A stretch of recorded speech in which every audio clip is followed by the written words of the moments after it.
कि सरकार ने किसी भी संगठन से, किसी भी नेता पक्ष प्रतिपक्ष से किसी से भी बातचीत नहीं की। इससे ये साफ नजर आता है कि सरकार की हिटलरशाही चल रही है। मोदी जी की हिटलरशाही चल रही है, वो किसी से पूछना ही नहीं चाहते हैं। मूर्तियों को यहाँ के बजाय पीछे लगाना, दाएं लगाना, बाएं लगाना, नए पार्लियामेंट के प्रांगण में लगाना, ये कोई अतिशयोक्ति नहीं है। लेकिन सवाल वही खड़ा होता है कि जो भी हुआ है वो गलत हुआ है, मोदी जी की तानाशाही है। और ये जो मैं बोल रहा हूँ और आप जो रिकॉर्ड कर रहे हैं, ये तानाशाही के खिलाफ बोला जा रहा है।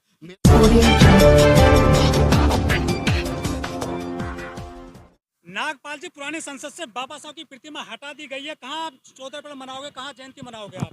देखिए, पहले बात तो मैं ये बता दूं कि 1967-1968 में जो लोगों के अथक प्रयास और संघर्ष के बाद में बाबा साहब डॉक्टर अम्बेडकर की जो प्रतिमा पार्लियामेंट में लगाई गई थी, उसके लिए चाहे तो वीपी मौर्य हो, तमाम उस समय के जो दलित नेता थे और खासतौर से अम्बेडकरवादी नेता जो बाबा साहब डॉक्टर अम्बेडकर की वैचारिकी के नेता थे, उस समय पर उनकी बड़ी मुखरता से बोलने के कारण, मुखर होकर के बोलने के कारण, रोड पर संघर्ष करने के बाद में लगभग 67-68 में ये मूर्ति स्थापित की गई थी। तब से लेकर के और आज तक लगभग 40 वर्षों से 50 वर्षों से अधिक समय से बाबा साहब की जयंती, बाबा साहब का परिनिर्वाण दिवस पार्लियामेंट के प्रांगण में गत वर्षों मनाया जाता है। लेकिन ये बड़ा दुखद है कि सरकार ने बिना कोई अध्यादेश लाए, बिना विपक्षी सहमति के, बिना किसी तरह संगठनों की से बातचीत की हुई है, वहां से जो मूल स्थान से मूर्तियों को हटा करके पीछे के स्थान पर लगा दिया गया। मैं मल्लिकार्जुन खड़गे साहब का धन्यवाद करता हूं, जो कांग्रेस के राष्ट्रीय अध्यक्ष हैं। उन्होंने कम से कम इस बात को प्रमुखता से उठाया है और उन्होंने कहा है कि मूर्तियों को उसी स्थान पर, मूल स्थान पर लगाया जाए, और अगर आप नहीं लगाओगे तो आपको जवाबदेही, आपकी जवाबदेही बनती है कि आपने क्यों नहीं लगाई है। तो मैं तमाम नेताओं में, जब इस देश के SC ST OBC समाज के नेता वोट लेना तो SC ST समाज का जानते हो, चाहे वो समाजवादी के नेता हो, चाहे वो अन्य बसपा के नेता हो, चाहे कोई और नेता हो, लेकिन बोलते नहीं हो। तो मैं मल्लिकार्जुन खड़गे साहब को धन्यवाद देता हूं कि वो कांग्रेस के राष्ट्रीय प्रेसिडेंट होने के बावजूद भी उन्होंने इस बात को मुखरता से उठाया है। तो मेरी शुभकामनाएं उनके लिए, बहुत बहुत वो दीर्घायु रहें। लेकिन ये दुखद विषय है, मोदी सरकार की जो कथनी और करनी है, जो RSS और BJP की डबल इंजन की सरकार है, मोदी जी के जो नेतृत्व में चल रही है, जो तीसरी बार चुनकर के आए हैं, ये दुखद है। इनकी मंशा इस बात से साफ होती है कि बाबा साहब डॉक्टर अम्बेडकर की वैचारिकी से, फूले कबीर नानक रैदास की वैचारिकी से ये लोग डरते हैं। इसलिए शायद बाबा साहब डॉक्टर अम्बेडकर की मूर्ति को वहां से हटाया गया है। लेकिन मोदी जी सबसे ज्यादा नाम लेते हैं बाबा साहब का, चरणों में फूल चढ़ाते हैं और कहते हैं कि मैं संविधान की वजह से ही जो प्रधानमंत्री बना हूं, संसद पहुंचा हूं। तो वो ऐसा कैसे कैसे कर सकते हैं? देखिए, एक नाटकबाज आदमी होता है ना, नाटकबाज, वो मंच पे कुछ बोलता है, मंच के नीचे कुछ बोलता है, मंच के पीछे कुछ बोलता है, घर में जाके कुछ बोलता है, अपने लोगों में कुछ बोलता है, और वास्तविकता कुछ और होती है।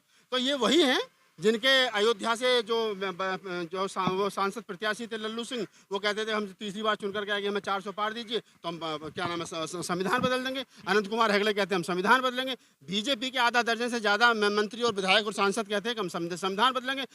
प्रधानमंत्री की वित्त सलाहकार समिति के चेयरमैन क्या नाम है, देवराय जी, वो कहते हैं हम संविधान बदलेंगे। और जब डंडा पड़ता है पीछे से, जब सरकार गिरते गिरते बचती है, तो प्रधानमंत्री सदन में आकर के संविधान को माथे से लगाते हैं। यही लोग बाबा साहब डॉक्टर अम्बेडकर की मूर्ति हटाते हैं और यही लोग बाबा साहब को जाकर के पुष्प चढ़ाते हैं। तो इनके दिल में क्या है और बाहर क्या है वो दिख रहा है। ऐसा नहीं है कि प्रधानमंत्री जी कोई नया काम कर रहे हैं, प्रधानमंत्री जी वही काम कर रहे हैं जो सदियों से RSS कर रही है, सदियों से तमाम हिंदू संगठन कर रहे हैं, सदियों से और हजारों साल से जो इस देश के धर्म ग्रंथ, इस देश के SC ST OBC माइनॉरिटी समाज के साथ कर रहे हैं। तो ये कोई नया नहीं हो रहा है, ये वही हो रहा है जो इस देश के तमाम ग्रंथ, तमाम वेद, तमाम मनुस्मृति, तमाम जो संगठन है और तमाम जो धर्म ग्रंथ है, जो इस देश के SC ST OBC को जहाँ रखना चाहते हैं वही काम कर रहे हैं। बीबी मौर्य साहब ने बड़ा आंदोलन किया था, लाखों लोगों ने मेहनत करी, तब जाके मूर्ति लगी थी। अब लोग निकलकर बाहर क्यों नहीं आ रहे हैं मूर्ति के लिए? देखिए, सवाल मूर्ति वहां से हटने का नहीं है। मूर्ति वहां से हटा के नई पार्लियामेंट में लगा दी गई है, पीछे लगा दी गई, दाएं लगा दी गई, बाएं लगा दी गई, वहां मूर्ति है। ये मोदी जी की तो छोड़ो, भागवत जी की तो छोड़ो, इनके बाप की हिम्मत लेके मूर्ति को पार्लियामेंट के प्रांगण से हटा दें।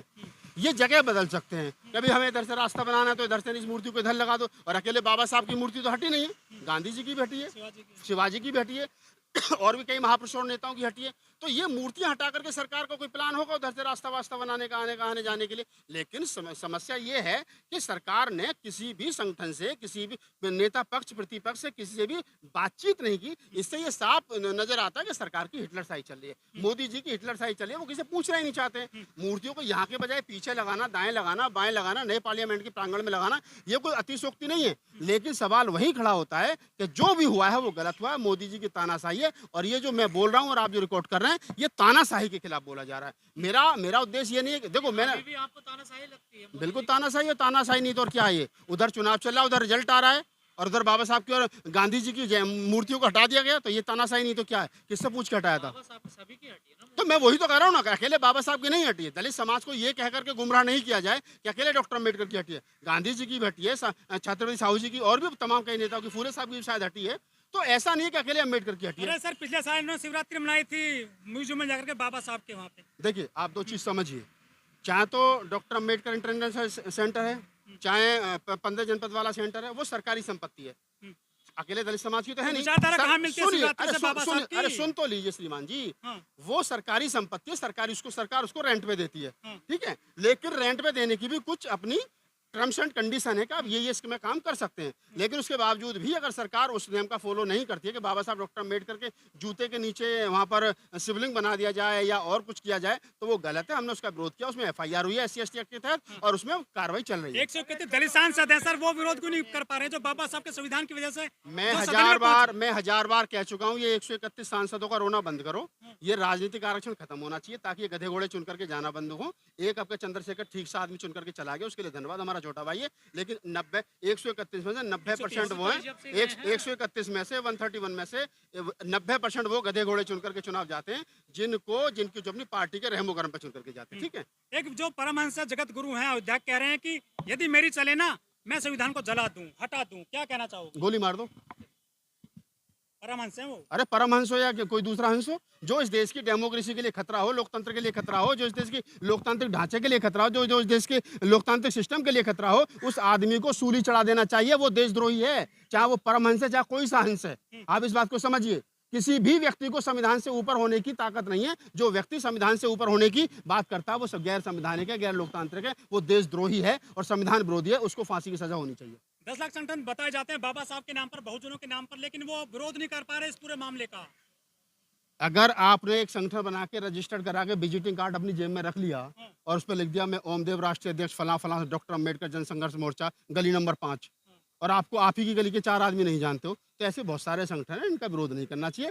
सबकी रोजी रोटी चले, 14 अप्रैल को तो आते हैं, रोजी ये लोग रोटी दुकान सब लगाते हैं 14 रोजी अप्रैल को। रोटी सबकी चलने दो। नहीं, नागपाल जी, आप लोग कहते हैं बीजेपी बाबा साहब की विरोधी है, उन्होंने तो 5-5 स्थल बनवा दिए अपनी सरकार में। तो उन्होंने संविधान भी जलवाया है, उन्होंने बाबा साहब की मूर्ति भी हटवाई है, उन्होंने दलितों की बहन बेटियों के साथ में बलात्कार भी करवाए हैं। उन्हीं के विधायक सांसद ये भी कहते हैं कि हम संविधान बदलेंगे। अगर मेरा दुश्मन जो मुझे हजारों साल से पीटता आया हो, मेरे किसी बच्चे को बुला करके दाल रोटी और फुल्का खिला दे या क्या नाम खीर खिला दे, तो मैं भूल जाऊं। अगर कोई, अरे भाई साहब, 5 स्तर उन्होंने अपने बाप के पैसे से थोड़ी बनवा दिए।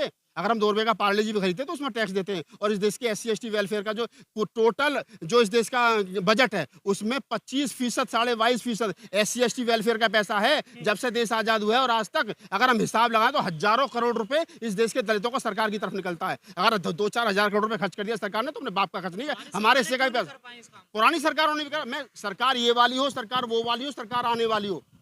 मेरा सवाल सारी सरकारों से है कि इस देश के हजारों करोड़ रुपए, लाखों करोड़ रुपए SC/ST वेलफेयर का जो हमारा पैसा है, जब से देश आजाद हुआ है और आज तक अगर हिसाब लगाया जाए तो कई लाख करोड़ रुपए दलितों का सरकार के पास निकलेगा। हमें हमारा पैसा दो, हम ये स्थल अपने आप बनवा लेंगे, ठीक है ना। लेकिन सर, चुनाव में तो बाबा साहब की तस्वीर उठाए फिर रहते हैं कि संविधान बचाएंगे, आरक्षण बचाएंगे। वो स्टेचू बचाने क्यों नहीं आए वो लोग, जो उत्तर प्रदेश में घूम रहे थे अखिलेश और राहुल गांधी? मल्लिकार्जुन खड़गे साहब ने कहा ना कि अगर बाबा साहब की और तमाम महापुरुषों की मूर्तियां उसी स्थान पर नहीं लगी तो हम उसके लिए संघर्ष करेंगे। जब कांग्रेस पार्टी का राष्ट्रीय अध्यक्ष इस बात को कह रहे हैं, जो 82 साल के हैं, तो हमें धन्यवाद करना चाहिए। मायावती जी ने ट्वीट तक नहीं किया, उनका विरोध करना चाहिए। इस बात को ध्यान